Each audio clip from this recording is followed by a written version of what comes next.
Tonight's game is a rematch of the 2006 state championship game where Charlotte Latin won by a field goal. They also have 4 titles in the past 5 years. What a different team we're seeing here tonight. Charlotte Checkers have scored 6 goals in the second period after losing to the same Syracuse team yesterday 3-2. There's no doubt the Panthers are weighing their quarterback options right now. They just brought in quarterback coach Mike Shula, and he could definitely use some more talent to play with. We've got a great game for you here tonight. Charlotte Catholic, undefeated this year, hosting Crest in an all-important game with the winner going to the state championship. Now the Penguins are first in the American Hockey League, but the Checkers are third in the East Division, trailing this Penguins team. Day 2 of the NASCAR Sprint Media Tour is underway. The event hosted by Charlotte Motor Speedway lets us bring you inside the exclusive media events all week. The Checkers have lost 7 different players to the big club already this year, totaling 65 games in the National Hockey League. So we're gonna have a great game here tonight.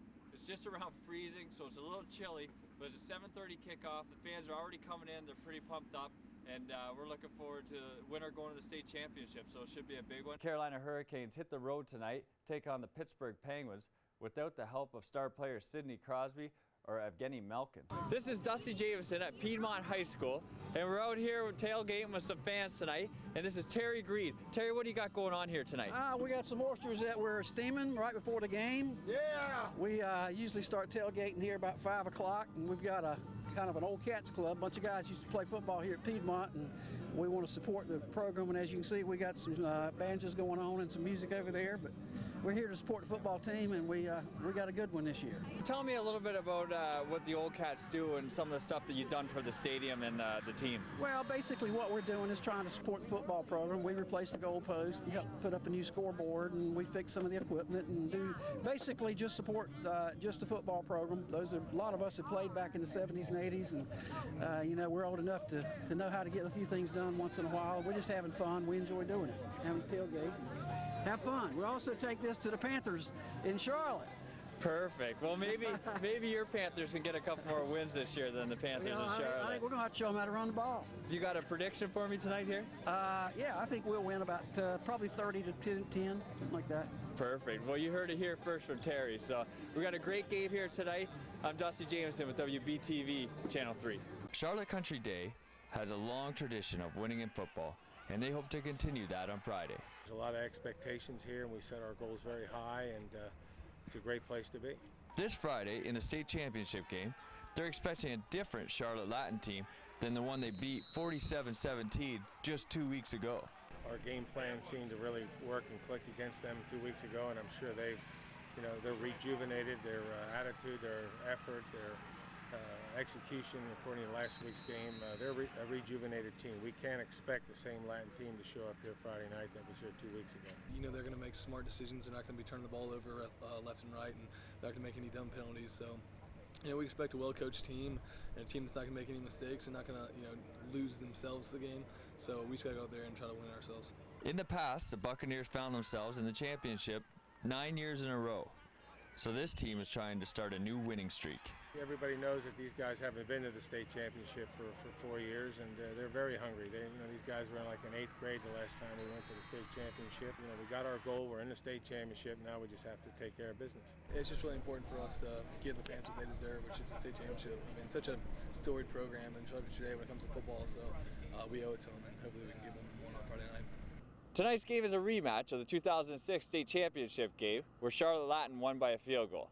They also have 4 titles in the past 5 years. But Charlotte Country Day is undefeated on this field this year. So this game is up for grabs.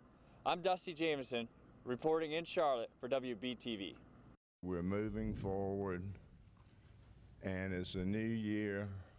I have the highest level of confidence that a person could have that this pain we've been through is eventually going to pay very good results. In order to get those results, the Cats are going to have to hire a new head coach. In 9 years with the Panthers, John Fox had 3 winning seasons and never back-to-back winning seasons. That was a deal breaker for Mr. Richardson. I would ask you the question, if you were writing the check, would you extend someone's contract that you were not sure were going to be able to produce the result you were looking for? No answers on which coaches the team is considering right now, but both Mr. Richardson and GM Marty Herney seem to be leaning towards hiring another assistant coach. One thing is for certain, things are going to be different in 2011. First 3 times we hired a head coach, we talked about what the head coach wanted. And we were not specific enough about what we wanted. This time I think we'll be more specific. Reporting for WBTV, I'm Dusty Jamieson. Welcome back to sports. There's no doubt the Panthers are weighing their quarterback options right now. They just brought in quarterback coach Mike Shula, and he could definitely use some more talent to play with. The question is, do they pick it up in the draft, or do they look for it in a veteran through trade or free agency? If they go the veteran trade route, this guy could be an option. Sources telling ESPN today that Carson Palmer of the Cincinnati Bengals wants out. Palmer was the #1 pick for the Bengals back in 2003. In the last 2 years, the Bengals have fallen on some hard times, squeezing out a dismal record of just 4-12 this season. Several sources confirm that Palmer will ask Cincy to trade him and will think of retirement if he doesn't get his wish. And remember this guy? Jadeveon Clowney still hasn't declared what college he will attend next year. Mr. Football South Carolina was originally going to make his announcement at the Under Armour All-American Bowl on January 2nd. Well, we still haven't heard. Former South Point coach Bobby Carroll says Clowney wants to make the announcement on his birthday, which is February 14th. It seems Clowney is leaning towards South Carolina or Alabama. Now for your daily dose of hockey. The Carolina Hurricanes hit the road today to take on the Pittsburgh Penguins without the help of star players Sidney Crosby and Evgeny Malkin. It was a family affair tonight, brothers Jordan and Eric Stahl facing off against each other. Probably hoping for a little bit of bragging rights. No scoring in the first, so we pick it up in the second, where it looks like Eric Cole has given the Canes the lead. But on the replay, you'll see it hit the crossbar right there. The rest would get together and make the right call, no goal.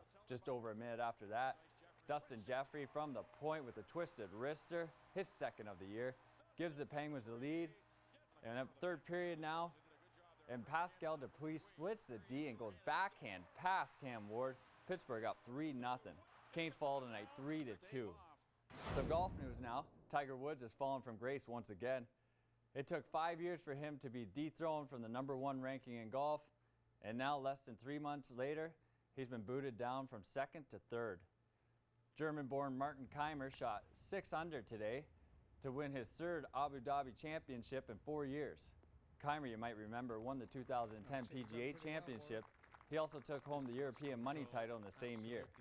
With his win today, he now has the #2 golf ranking in the world, which did belong to Tiger.